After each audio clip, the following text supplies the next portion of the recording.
ಇನ್ನು ಶಿವಮೊಗ್ಗದಲ್ಲಿ ಮಳೆಯ ಅಬ್ಬರ ಮುಂದುವರೆದಿದೆ.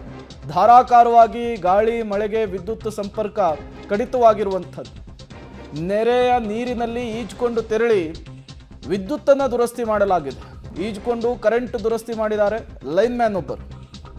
ಈ ಮಳೆಗಾಲದ ಸಂದರ್ಭದಲ್ಲಿ ಈ ಗುಡ್ಡಗಾಡು ಪ್ರದೇಶದಲ್ಲಿ ಈ ರೀತಿಯ ಸಮಸ್ಯೆ ಸಾಮಾನ್ಯ. ರಭಸವಾದಂತಹ ಗಾಳಿ, ಧಾರಾಕಾರವಾಗಿ ಮಳೆ ಬಂದುಬಿಟ್ರೆ ಈ ವಿದ್ಯುತ್ ಕಂಬಗಳು ದರಾಶಾಹಿ ಆಗಿಬಿಡುತ್ತೆ. ಹಾಗಾಗಿ ಈ ಸಂದರ್ಭದಲ್ಲಿ ಲೈನ್ಮ್ಯಾನ್ಗಳ ಕೆಲಸ ಬಹಳ ದೊಡ್ಡದಿರುತ್ತೆ ವಿದ್ಯುತ್ತನ್ನು ಸಂಪರ್ಕಿಸುವಂತಹ ನಿಟ್ಟಿನಲ್ಲಿ.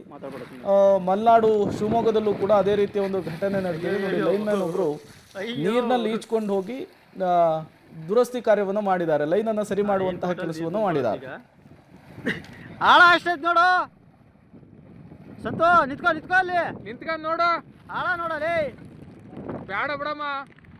ಏ 9 ಈ ಕಡೆ ಆ ಕಡೆ 10 ಗದ್ದೆನೋ ಆಗ್ಲಿ ನೋಡು. ಸ್ವಿಮ್ಮಿಂಗ್ ಮಾಡ್ತಿದ್ನಾ ಇವನೊಬ್ನು ಸ್ನಾನ ಮಾಡಿಲ್ಲ ಬೆಳಗ್ಗೆ ಹೊಡಿತ. ಲೈನ್ ಮ್ಯಾನ್ ಒಬ್ರು ನೀರಿನಲ್ಲಿ ಈಜ್ಕೊಂಡು ಹೋಗಿ ವಿದ್ಯುತ್ ಕಂಬವನ್ನು ಏರಿ ಲೈನ್ ಸರಿ ಮಾಡಿರುವಂತಹ ಘಟನೆ ಮಲೆನಾಡಿನ ಹೆಬ್ಬಾಗಿಲು ಶಿವಮೊಗ್ಗದಲ್ಲಿ ನಡೆದಿರುವಂತಹದ್ದು. ಮಳೆಗಾಲದ ಸಂದರ್ಭದಲ್ಲಿ ಈ ರೀತಿಯ ಕೆಲಸಗಳನ್ನು ಲೈನ್ ಮ್ಯಾನ್ಗಳು ಆಗಾಗ ಮಾಡ್ತಾನೆ ಇರ್ತಾರೆ. ಇನ್ನು ಶಿವಮೊಗ್ಗದಲ್ಲಿ ಮಳೆ ಅಬ್ಬರ ಮುಂದುವರೆದಿದೆ. ಸೊರಬ ತಾಲೂಕಿನ ಲಕ್ಕವಳ್ಳಿ ಬಳಿ ಮಳೆ ಅವಾಂತರವನ್ನೇ ಸೃಷ್ಟಿ ಮಾಡಿಬಿಟ್ಟಿದೆ. ತುಂಬಿ ಹರಿತಾ ಇರುವಂತಹ ವರದಾ ದಂಡಾವತಿ ನದಿ ಜೊತೆಗೆ ಸಂಗಮ ಕ್ಷೇತ್ರದ ಜೈನ ಮಠ, ಹೊಳೆಲಿಂಗೇಶ್ವರ ದೇವಸ್ಥಾನ ಕೂಡ ಸಂಪೂರ್ಣವಾಗಿ ಜಲಾವೃತವಾಗಿದೆ. ಲಕ್ಕವಳ್ಳಿ ಗ್ರಾಮದ ಗದ್ದೆ ತೋಟಗಳು ಸಂಪೂರ್ಣವಾಗಿ ಜಲಾಹುತಿಯಾಗಿರುವಂಥದ್ದು. ಇದು ಶಿವಮೊಗ್ಗದಲ್ಲಿ ಮುಂಗಾರು ಮಳೆ ಸೃಷ್ಟಿಸಿರುವಂತಹ ಅವಾಂತರ.